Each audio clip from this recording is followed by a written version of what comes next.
feel like you're working all day but barely making any progress? Still ticking off your to-do list but barely even moving the needle? Cal Newport's Slow Productivity might just be the book to give you the reset that you really need to build a business, not just to feel more productive, but to build a business that actually lasts. So in this video, I'm about to break down why you should read this book and the key takeaways that I've taken from it to help you build a business without burning out and start working smarter for real. So slow productivity is the answer to today's modern productivity crisis. The one where everyone happens to be busy, but no one seems to be getting anything meaningful done. And so Cal Newport is really famous for lots of different books. So this is his most recent book, but he's also written Deep Work and Digital Minimalism. Can't even say that word. Digital minimalism, where they kind of have the same sort of overall arching theme, which is do less, right? And so when I first read Deep Work, I didn't really get on with it, same as Digital Minimalism, because it's about, I really can't say that word, minimalism. Digital minimalism. So when I first read these books, I couldn't get on board with it as easily because it was all about getting off your devices, doing less social media, and I believed I needed social media for my business. And if you go back through my other videos, you'll see that actually that is not the case, and we all can do with it less. But slow productivity is all about this too. So the reason why I really like it is because it's unlike other productivity books, which are about like hacks and apps and stuff like that. Instead, this is a complete mindset shift, making us reframe the entire way that we approach work. So he argues that our obsession with speed and volume and growth is basically killing all our creativity, our mental health, and long-term impact. So his solution? He's basically created a whole set of new principles based around doing less. And I'm about to tell you my 3 takeaways that I've taken from this book and how I'm going to use it in my business. To do fewer things sounds like the simplest advice in the world. And it's almost like, well, duh, like that's easier said than done.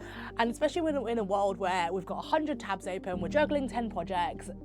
Well, obviously if we could do fewer things, that'd be easier, but listen to his argument. He believes that you should focus on a small number of high value tasks, basically get them to excellence and drop the rest. So that doesn't mean launching 5 things at the same time. It doesn't mean being on every platform at the same time. And it doesn't mean trying to multitask and juggle so that you are ultimately productive. I think we're in this world where we're trying to reply to every email instantly, and as they're coming in, it's distracting us from what we're doing. But he's saying focus, that's a whole deep work philosophy as well, focus on one thing. So he says focus on the one thing, get it to excellence, and just move on. And I think since I've been doing this, I've ruthlessly trimmed my commitments, and as a result, my results have gone up rather than down. So it's been great. So this one hit hard because I feel like hustle culture glorifies this fast-paced, intense, hard work. But Cal Newport argues that rushing leads to a shallow, sloppy output. So instead, we're supposed to be building our workflow around sustainable intensity. So that means work in bursts, take rests, and preserve your energy. So for me, this meant batching all my content together on my high energy days, making sure that I get really good night's sleeps before the days I'm supposed to be doing in-person stuff and doing all my in-person things in one day, having a day after that, which is full on rest, and then making sure that I am then having deep work days, and so I can be really productive on those, instead of trying to do these like 10-hour work sprints, which was not good for anybody. So I believe this is like the antidote to burnout. It's not doing nothing, but doing the right amount at the right pace. So I think a lot of people think that slow means lazy, but this is where Newport basically is obsessed with quality, which is exactly how I feel too. So his whole point is that long-lasting success comes from more meaningful work that drives more depth. So make your work better, not just faster. For example, spend more time refining your launch, not just rushing it to get it out as soon as possible. Write fewer posts, but instead make them more powerful and impactful. And focus on becoming the absolute best at what you do, rather than the busiest.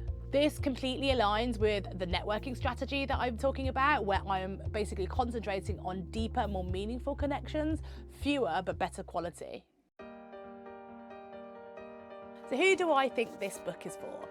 Well, I think that it could be for lots of different people, but I think entrepreneurs who are feeling like they're really burnt out or they're overworked and overwhelmed at the moment, definitely take a read of this. People who feel like maybe they're constantly switching between tasks but never seem to be able to finish anything, answers are in here. I think those who maybe start to feel like productivity is making them feel a bit anxious, because I know that I keep hearing all these productivity hacks and all these people who are happening to do shortcuts and all these things to kind of improve their productivity, and it's not seeming to work for them. Take a read of this and see how it's really done. If you've read Deep Work already and you're getting sick and tired of all the productivity YouTubers who are telling you to get up at 4 a.m. and jump in an ice bath because that's how you're going to be productive for the rest of the day, then this book may be the calm reset that you really need. So if you really like this book, then of course I would recommend you read Cal Newport's other works. Also listen to his podcast, which is absolutely brilliant and always talks about these sort of topics. But I'm going to recommend 3 more books which are not by Cal so that you can try reading something different. The first one is Essentialism by Greg McKeown. I often recommend this book because I do believe it's a really great guide providing a powerful framework on how you can do more by doing less but doing it better, if that makes sense. Probably confused you, but essentialism, again, get out everything else that's not essential and just do less but do it better. Then The One Thing by Gary Keller, I often recommend again. It's all about if you had to tackle just one thing each day to help you get close to your goal, what would that one thing be?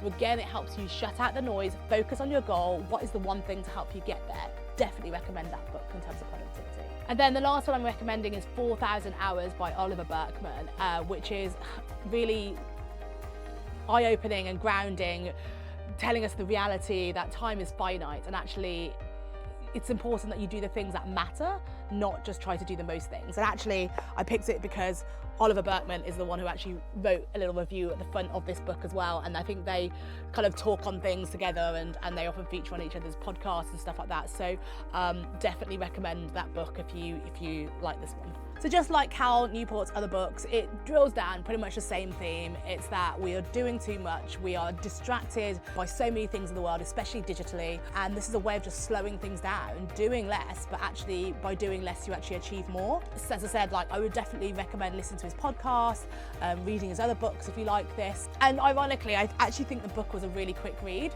which is great because it could actually implement a ton of great things in a short space of time and that are really, really impactful to your day-to-day life. So let me know in the comments, have you been feeling productive lately or have you just been feeling busy? There's a big difference. And if you like this content, then please do hit that like and subscribe button and stay tuned because we've got a book review of The Unfair Advantage by Hassan Kuba and Ash Ali next week. And you want to know about that one in order to work out how you have got the advantage to help you stay ahead.